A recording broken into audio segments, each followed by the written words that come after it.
He wanted to marry a second wife without telling his first wife. His first wife came to know. Now she's asking for divorce. How can he convince her not to get a divorce and to come back and to believe him when he says that he will not do that again or attempt to do it again? This is, with all due respect, I'm like your father. Huh? If you can't stand the heat, get out of the kitchen. You should not have attempted this from the first place. If you are not a man enough to get married to a second woman, don't even dream about it, because your first will come in your dreams and give you hell. This is a well-known fact. They have the power to get into your dreams, unfortunately. And ask me, I've been there, I've done that. No, I'm just kidding. So what is the issue? I get a lot of men in your shoes complaining, what to do, Sheikh? If you did not weigh the pros and cons, you should not have attempted it in the very beginning. A man who wants to marry a second wife, whether in public or in secret, he has to be man enough to evaluate the situation if his first wife were to know. So if your first wife would, if she was to know about your marriage, what are the consequences? What are the things that may happen? One, she may accept it and stay home quiet, which is 50-50. Most women are sensible. Yeah, they will be a little bit depressed, but they'll accept it as long as he's providing a house and he's paying the bills and he's half of the time there, he's showing compassion to his children and to her.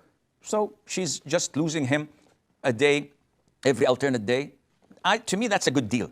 See, that she doesn't have to cook on that day. She doesn't have to wear new clothes or take care of herself. She could do her hobbies and whatever she wants.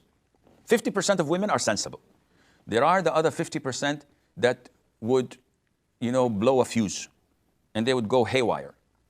Now, if you know that this is an alternative and a choice, you should weigh the pros and cons. Meaning, if you are in real need to get married to a second wife, and this is well known for reasons this is not the time to disclose, in this case, you should bear in mind that if she wants a divorce, that you're ready to give it to her.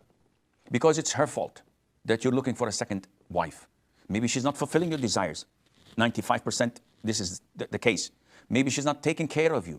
Maybe she's always with her parents and with her family. Maybe she is nagging. Maybe she's impolite, disrespectful, never grateful, or showing her gratitude to whatever you do. Yeah, such a woman, you have to get another wife. And if you get another wife and she demands divorce, so what? What has to be done has to be done.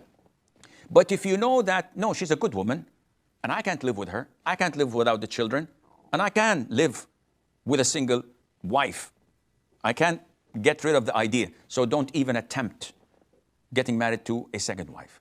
So at the end, this is your call, akhi. How to deal with her, how to speak with her, how to, I wouldn't say humiliate yourself by going down on your knees and begging for forgiveness and giving promises not to do that again. This is at the end of the day, it's your call, but you have to weigh the pros and cons. Some people who, when get sick, have some problems in their lives, they go to the pier. And those pirs recite some Quranic verses and they blow on the water or some dates.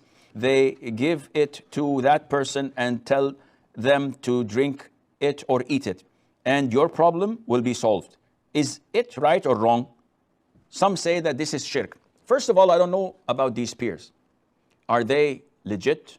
Are they scholars of Islam? Are they on the aqidah of Tawheed? Or they are grave worshippers? Or they are those who think that they can communicate with the jinn, which means that they are soothsayers or fortune tellers? Generally speaking, when you have a problem that can only be solved by Allah Azza wa Jal, it is not permissible to go to Tom, Dick, and Harry and ask them for help. This is unacceptable. And it can fall under the category of shirk. See, if there's a big box and I cannot carry it on my own, asking someone to give me a helping hand and to carry it with me, asking the aid and the assistance of someone else is permissible. Why? Because it is within their ability. They can do that. But if I, for example, have an illness that cannot be cured, and I go to the peers and ask them to help me solve my problem. If something was stolen from me, and I'm unable to detect it, and I go to them and ask them to tell me where it is, etc. This is shirk, because this is not within the scope or within the ability of a human being. So it has to be something extra which leads to shirk. Therefore, let us look at these pirs. If they tell you the water I recite Quran, if it is only Quran, or the dates which I recite Quran, and this is an innovation to recite over food. Drink, yes, scholars say it's okay, but food, tomorrow you'll bring a dish of biryani, and you say this is recited Surah Al-Baqarah on it, it's good for your kneecap. This is nonsense. This is baseless. But assuming that they do this, but they say if you drink from it, your problem will be solved. These are soothsayers. This is not in their hands. No one knows this. The best I could do for you is dua. And I'm not sure if Allah is going to answer my dua or not. I can do ruqyah for you. And I'm not sure if Allah will cure your illness or not. It's not me. It's not my dua. It's not my ruqyah. It is all in the hands of Allah Azza wa Jal. Therefore, most likely what you're asking about, Aqib, is that these people are committing shirk and they're soothsayers. But you cannot verify this unless you know the people, whether they are people of Tawheed and religion, and they're just simply doing ruqyah while connecting people's hearts to Allah Azza wa Jal, not attributing anything to themselves. But if they say that if you drink this, it will solve your problems, then it's a no-go.